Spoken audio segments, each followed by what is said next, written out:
Louvado seja Deus pela tecnologia. Muita gente tem falado que a internet tem sido assim um instrumento muito perigoso por causa dos adolescentes, por causa das crianças. Mas eu acho que se a internet e qualquer tecnologia for usada devidamente, nós podemos extrair bons proveitos, nós podemos melhorar muito a vida, diminuir de verdade o tempo, não ficando debruçado sobre a tecnologia, mas utilizando a tecnologia para servirmos a Deus. E nesse momento aqui nós estamos usando a tecnologia, esta câmera que está filmando, o YouTube, a internet. Então eu quero compartilhar nesta hora, neste momento, mais um texto da Palavra de Deus. Eu quero abençoar a tua vida. E o texto que eu quero ler está em Mateus capítulo 9, versículo 27 até o 31. Mateus 9, 27 a 31, que diz assim: partindo Jesus dali, seguiram-no 2 cegos, clamando: tem compaixão de nós, filho de Davi. Tendo ele entrado em casa, aproximaram-se os cegos e Jesus lhes perguntou: credes que eu posso fazer isso? Responderam-lhe: sim, Senhor. Então lhes tocou os olhos, dizendo: faça-se-vos conforme a vossa fé. E abriram-se-lhe os olhos. Jesus, porém, os advertiu severamente. Eu acho essa colocação muito importante aqui para a gente. Jesus, porém, os advertiu severamente, dizendo: acautelai-vos de que ninguém o saiba. Saindo eles, porém, divulgaram-lhe a fama por toda aquela terra. Que Deus abençoe você, que Deus abençoe seu coração neste momento e que você preste muita atenção. Esse é um texto riquíssimo e eu acho que quantas vezes nós lermos com o sentimento, com o desejo de meditar sobre o texto, nós vamos aprender muitas coisas. Porque o Senhor Jesus perguntou aos 2 cegos se eles criam. Será que o Senhor Jesus precisava da fé deles? Será que Jesus precisa da fé para fazer alguma coisa? Aliás, eu já ouvi algumas mensagens afirmando isso. Jesus precisa, Deus precisa, vamos criar um ambiente. Eu não acho isso não. Jesus poderia fazer independentemente da fé daqueles 2 homens, como Jesus fez independentemente da fé daquele coxo que estava, aquele paralítico lá no tanque de Betesda. Aliás, quando Jesus faz uma pergunta, ele responde outra coisa que Jesus não perguntou. Mas vamos voltar aqui para o nosso caso. Será que o poder do Senhor Jesus dependia da crença deles? Claro que não. O Senhor Jesus podia simplesmente com uma palavra ou mesmo um pensamento tê-los curado. Mas o Senhor Jesus perguntou: vocês creem? Eu não estou dizendo que a fé não é importante. Aliás, na palavra de Deus diz que sem fé é impossível agradar ao Senhor. Eu sei que neste caso aqui o Senhor fez esta pergunta, mas o Senhor Jesus perguntou: vocês creem? Como entendemos e definimos o comportamento destes 2 cegos? Porque a definição, o entendimento sobre o comportamento destes 2 cegos podem nos ajudar muito no nosso próprio comportamento destes 2 cegos e Salvador. Porque a definição, o entendimento sobre o comportamento destes 2 cegos podem nos ajudar muito no nosso próprio examinar o seguinte: quando eles não eram cegos, eles seguiram Jesus. O texto, deixe-me voltar ao texto, o texto diz que partindo Jesus dali, seguiram-no 2 cegos, clamando.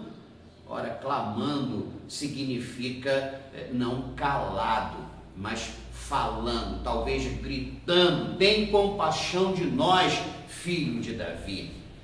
Tendo ele entrado em Cafarnaum, em casa, aproximaram-se os cegos. Os cegos não desistiram. Então vamos analisar esse comportamento. Quando eles eram cegos, eles seguiram Jesus, eles foram até a casa de Jesus, eles clamaram: tem compaixão de nós, filho de Davi. aproximaram-se do Senhor Jesus, entraram na casa onde Jesus entrou, responderam que o Senhor podia fazer sim, fazê-los enxergar novamente.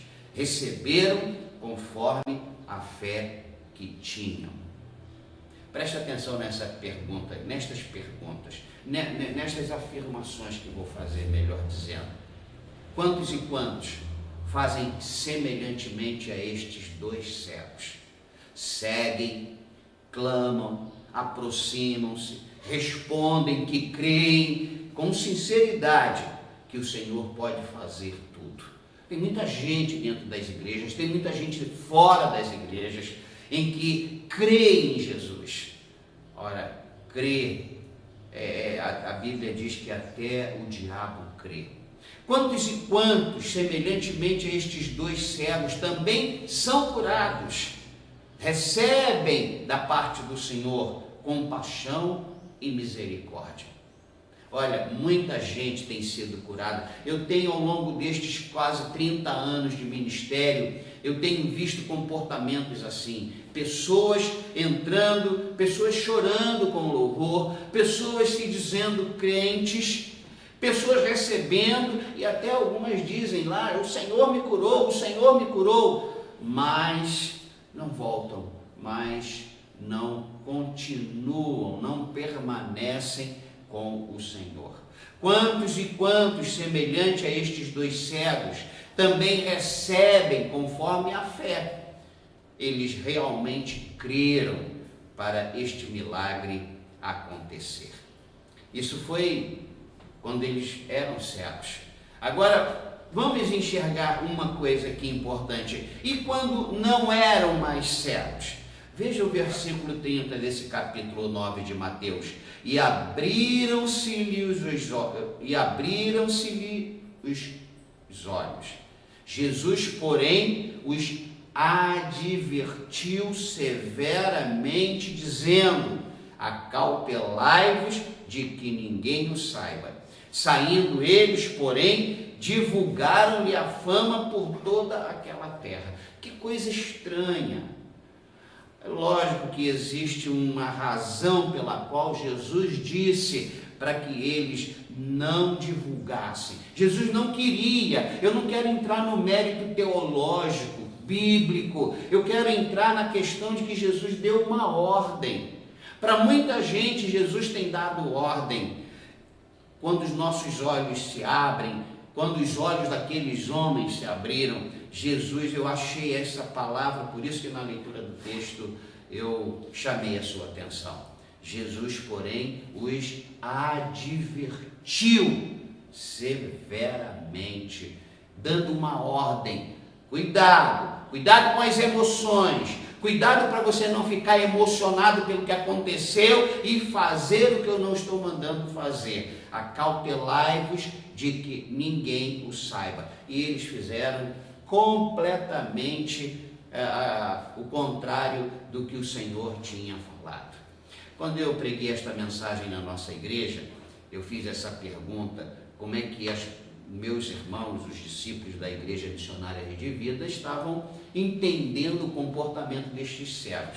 E algumas pessoas responderam, e alguém disse assim: eles estavam muito gratos a Deus, eles estavam querendo que todo mundo soubesse. Meu Deus, qual o valor da desobediência?